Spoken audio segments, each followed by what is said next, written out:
96.1 TCX, your station for Rock and Hanson at 8:35. It's your TCX morning showgram. Coming up this weekend, this Saturday, in fact, the 6th annual Shake the Shack to benefit the Leukemia and Lymphoma Society. And the headlining band, these guys are tremendous. They're just tremendous. Cherry Pie joining us this morning. Josh from Cherry Pie, and maybe John, too, if we can get him on the phone. Pull that microphone on over to yourself there, Josh. That'll work out great. How you doing? I'm doing great. How are you doing? Good to see you. I know it's tough for musicians to be up this early. Yes, that is often the case. I guess I still haven't gone to bed from last night, I guess. Oh, that is still the case. Tell us a little bit about how you guys got together and how long you've been together. Oh, man, we've been together for over 12 years. If you think back to 1999, 80s rock wasn't real popular for a while there. You know, we knew that 80s rock was going to come back in because there's always a 10-year cycle, and we kind of got right on the edge of that. In 99, we started doing the stuff, and within a year, it was back in, and we were already capitalizing on it, and we've been going pretty strong ever since. Well, I think what's really neat about you guys, one of the things that is a real positive for you guys is you really stay true to the music. I mean, you try to really make the song sound like it sounded when it was first out. Well, yeah, that's usually the case. I think most bands try to do that. Some do it better than others. We do take pride in our versatility to be able to do some of the heavier, more guitar-oriented stuff and do some of the more diverse keyboards-type stuff, all in the same band. The other thing that's neat about you guys is you've kind of captured the theatricality of it. I mean, the stuff from the 80s had a lot of visual excitement. And you guys do that. I mean, there's lots of colors, there's props, it's excess. A complete show. 80s was about excess, and there's never been an idea where somebody says, "Oh, that's just too much." The more the merrier. The show is really it's really a 5-ring circus because everybody's on the stage is competing for attention. It's not like one of those bands where you have a front man who does his thing and the rest of the band's supposed to take a back seat. We're all out there trying to do what we can, and having said that, there's no doubt who gets the most attention, and that's our drummer, Frankie. And if you go on YouTube and look up videos of the band, most of them are people who just point their camera at Frankie and let it roll. He's so much showmanship with the way he twirls his stick. He's like a juggler who's drumming, or vice versa.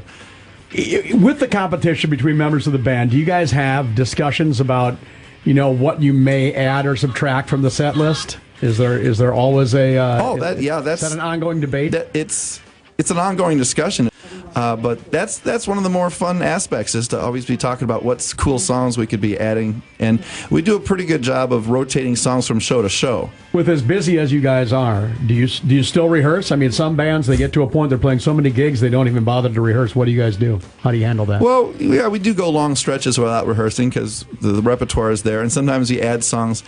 Some songs are easier to play than others. Sometimes you can add songs during sound checks. But there's a couple periods during the year where the live scene slows down, and we try to capitalize on getting some rehearsals in and work on a new batch of songs all at once and fix things that might not be going quite right. I think this might be John with us now. John, good morning.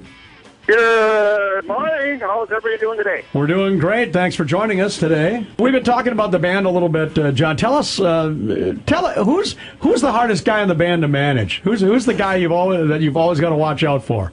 Everybody but me. It all depends on the night, I guess. Sometimes, I'm a little squirrely. Sometimes Josh is a little squirrely. Sometimes Frankie. We should get we need a full-time babysitter, I think, for the band. I think that would probably help out a lot. And we always hear and see things about the rock and roll lifestyle. How much of it is true? How much of it has changed? Has the dynamic in the band changed at all as you guys have gotten older after 12 years together? This band, we don't really adopt the rock and roll lifestyle because we're very serious about the songs that we play and the music that we play. We always want to put on a great show. So it's more focused on the band, all of us are, we stay in shape. We don't, nobody does drugs. A couple guys in the band maybe have a beer or two before the show, but we always want people to come away from a Cherry Pie show knowing that they got not only their money's worth, but more than their money's worth. That's the goal. I think the thing about watching you guys, too, it's the way it's supposed to be when you go to see a band. It's just fun. Exactly. Yeah, it's supposed to be. It's not. it's not serious. We're not trying to change the world. We're just trying to show people a good time, to maybe take them back a little bit to, their youth. And for like the younger fans, this is like, okay, this is what it was like back in the day. This is how a show is supposed to go. So they get a little taste of, the nostalgic part of the 80s hair metal scene. So, what are you guys thinking? I mean, this is obviously our station. These are the songs that we play, too. What do you think is the enduring appeal of the 80s music?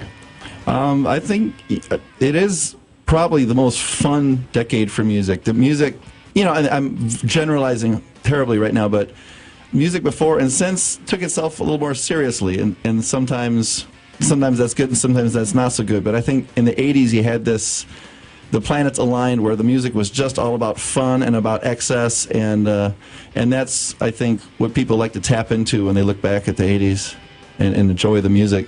What do you think, John, along those same lines? Yeah, I think Josh touched on it. It's like I said before, we're not trying to change the world or anything. It's just fun, and the music was good. The musicianship in most of those bands was very good. The vocals are very good. I like heavy metal music. I listen to everything from, like Poison to Slayer. And this is by far, the most fun to play. And I don't get into the new metal scene is like the Cookie Monster vocals and stuff. I really can't get into that. I like listening to great singers. Being a singer, you got Steve Perry and, all these guys that, just unbelievably voices. And that's what I enjoy. I enjoy, a lot of good vocal work. So. What songs do you guys really look forward to playing? I mean, I've been in bands before, and you like everything you play, but there are certain songs you just get cranked up for. Which ones is that the case for you guys? I think one song that a lot of us enjoy is Separate Ways by Journey. It's got the great synthesizer riff mixed with heavy guitar, and I know Frankie goes crazy with those drumsticks on that song, and a Steve Perry vocal. What about you, John? Yeah, that's one of my favorite ones. I also like, like later in the night, maybe we turn a little bit to the heavier stuff, and, we do a Judas Priest tune, Another Thing Coming, and Rob Halford has always been one of my favorite singers, growing up. And I love hitting those high falsettos that Rob Halford does. To me, that's one of my favorite songs to play. Hey, it's a little early in the day, John. Do you think you can hit that high falsetto right now for us? There you go. Oh, man. I think he's ready. I'm ready. I was vocalizing, before the interview because I knew I'd be asked to do something crazy. John, you should have seen when you did that. Greg was like, "Whoa!" He's like he's hurting his headphones. Just turning the headset down a little bit. Everything's fine. Sorry about that. No, that's lovely. What would you guys say to somebody who's never seen the band before?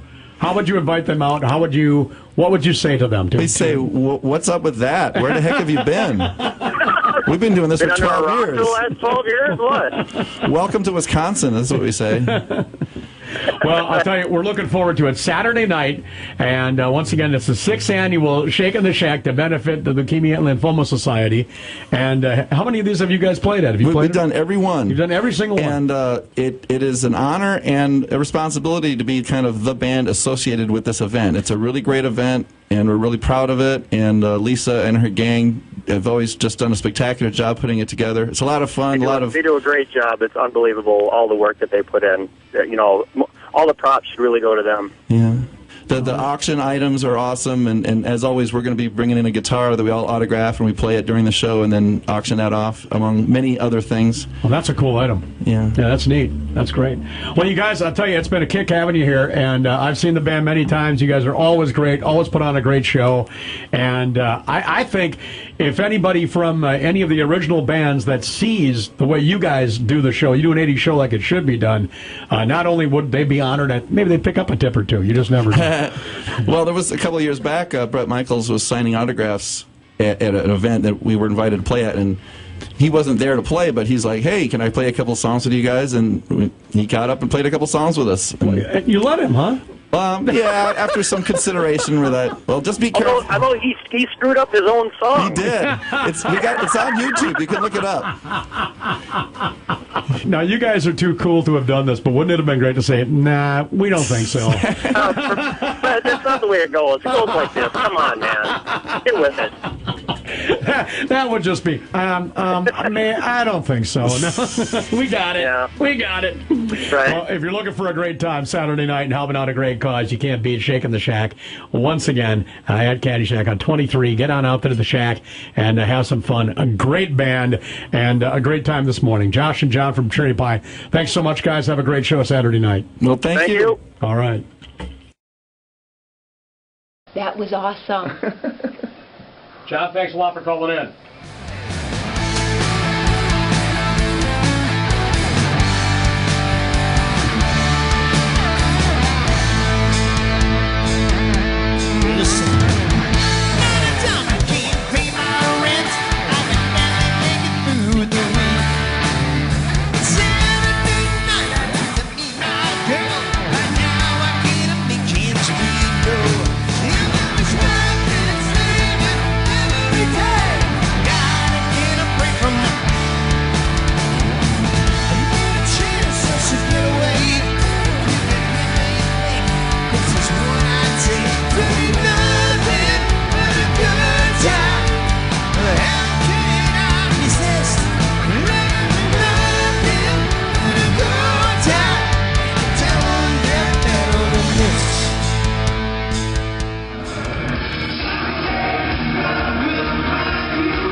Outstanding. It was fabulous. You think so?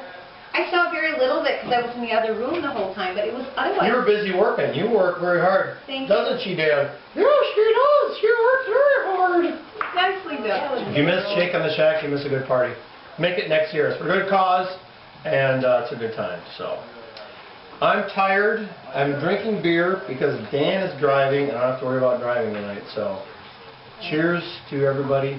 CherryPie.org. Next Friday, we are at the Club Tavern. Get there early if you want to get in the bar, okay?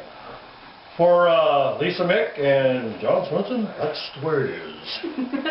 April 21st. Oh, it's actually the 22nd now, yeah? Yes, second April 22nd, 2012. That's Walter Cronkite. He's dead, by the way.